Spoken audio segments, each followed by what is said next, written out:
Spanish സംസാരിക്കപ്പെടുന്ന രാജ്യങ്ങളിൽ ഏറ്റവും കൂടുതൽ വണങ്ങപ്പെടുന്ന മാതൃരൂപമാണ് സറഗോസ പട്ടണത്തിലെ പീലാർ മാതാവ് അഥവാ അവർ ലേഡി ഓഫ് ദ പില്ലർ.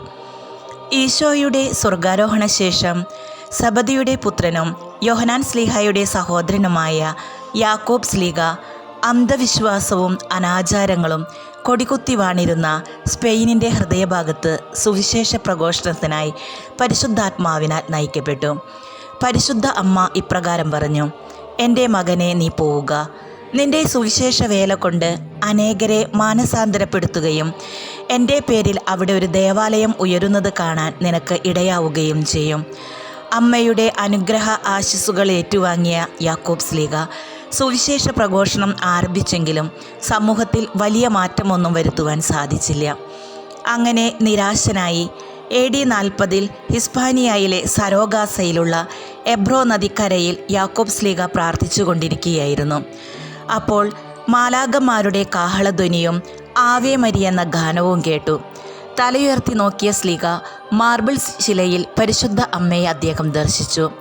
അമ്മ യാക്കോബ് ശ്ലീഹയോട് പറഞ്ഞു: എൻ്റെ മകനെ, ഞാൻ നിൽക്കുന്ന ഈ മാർബിൾ ശിലയിലേക്കൊന്ന് നോക്കൂ.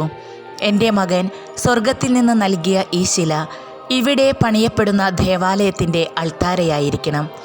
ഈ ശില ലോകാവസാനത്തോളം ഇവിടെ നിലനിൽക്കും.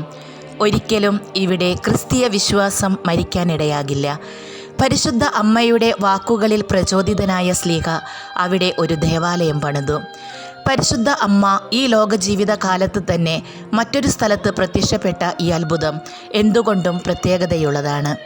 സഭയുടെ വിശ്വാസമനുസരിച്ച് മാതാവിൻ്റെ പ്രത്യക്ഷീകരണങ്ങളിൽ ആദ്യത്തേതാണ് ഈ സംഭവം. അതുകൊണ്ട് തന്നെ ഈ പ്രത്യക്ഷീകരണത്തെ സഭയുടെ ആരാധനാക്രമത്തിൽ പ്രത്യേകമായി ഓർക്കുന്നുണ്ട്. പരിശുദ്ധ അമ്മ സ്വർഗത്തിൽ നിന്ന് കൊണ്ടുവന്ന ശിലയിൽ പണിയപ്പെട്ട ഈ ദേവാലയം പരിശുദ്ധ അമ്മയുടെ നാമത്തിൽ അറിയപ്പെട്ട ആദ്യ ദേവാലയമായി തീർന്നു. ഇവിടെ ഇന്നും പ്രാർത്ഥിക്കുന്ന മക്കളിൽ അമ്മ അനേകം അത്ഭുതങ്ങളും രോഗശാന്തികളും നൽകിക്കൊണ്ടിരിക്കുകയും ചെയ്യുന്നു.